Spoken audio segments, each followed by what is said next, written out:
So I come from the web application space, and I get to play in building applications, and I've been to a bunch of conferences that pretty much invariably there's always a panel on funding and monetization, and I swear this was the last panel I ever thought I'd be on.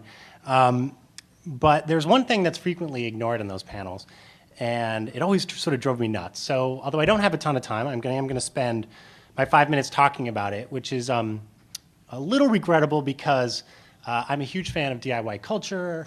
I've made it through Yochai Benkler's book, and I know. I see Henry Jenkins whenever I can, and I hang out with the Make Magazine guys. So I hope when we get into conversation, I'll have a chance to talk a little bit about that. But what I'm talking about now is not about that. But based on my experience with helping build online community, which is what I do on a day-to-day basis with public broadcasters, and on working in the web, I think the advice I would give anyone with a public media initiative or property and trying to explore monetization is focus on getting more online users. Again, it's something that people are afraid to talk about. It might sound off topic a little bit for funding, but I assure you it's not. Within our emerging web application and online media culture, user interaction, which includes Henry's user participation, is the new currency. And let me give you a couple examples, big and small. So Google invented a fantastic search engine first, and then came up with AdWords.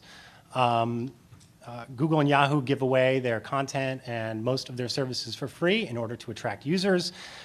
This is de rigueur in Web 2.0. Whether you agree with it or not, pretty much universally, they build user base, or new applications build a user base first, and then they determine how to monetize it.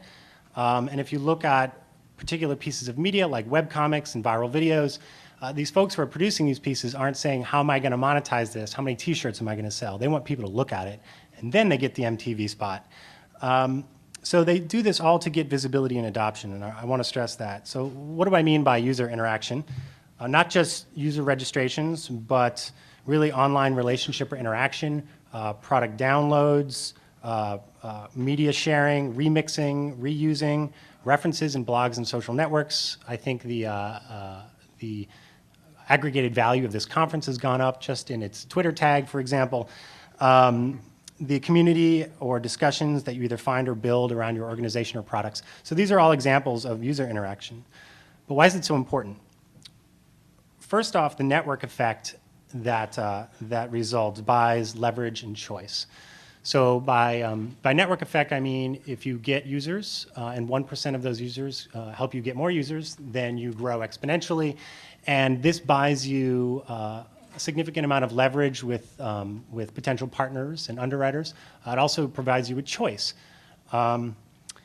Another reason is users increasingly have more control around your product visibility, around your brand perception. If you're talking about media, they're actually doing the distribution of it, and eventually they're going to be doing the production and monetization as well.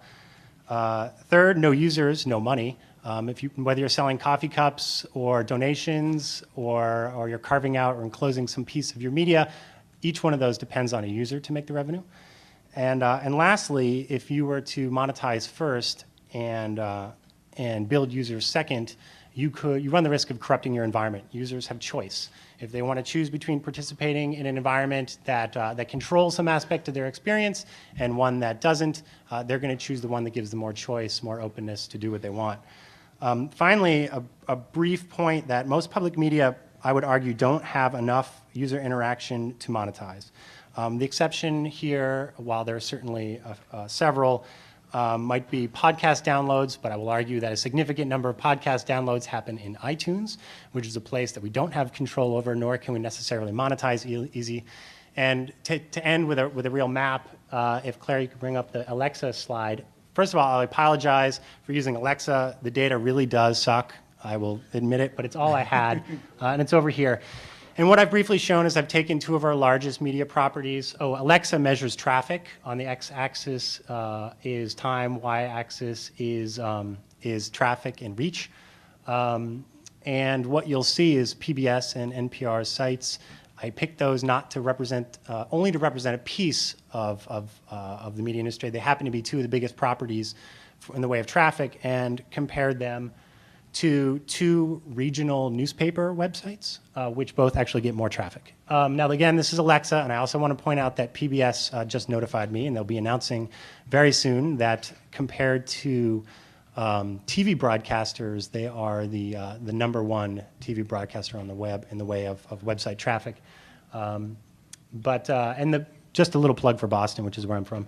The green line is the Boston Globe, or boston.com, and of course, it's green, Celtics. That's why it's peaking.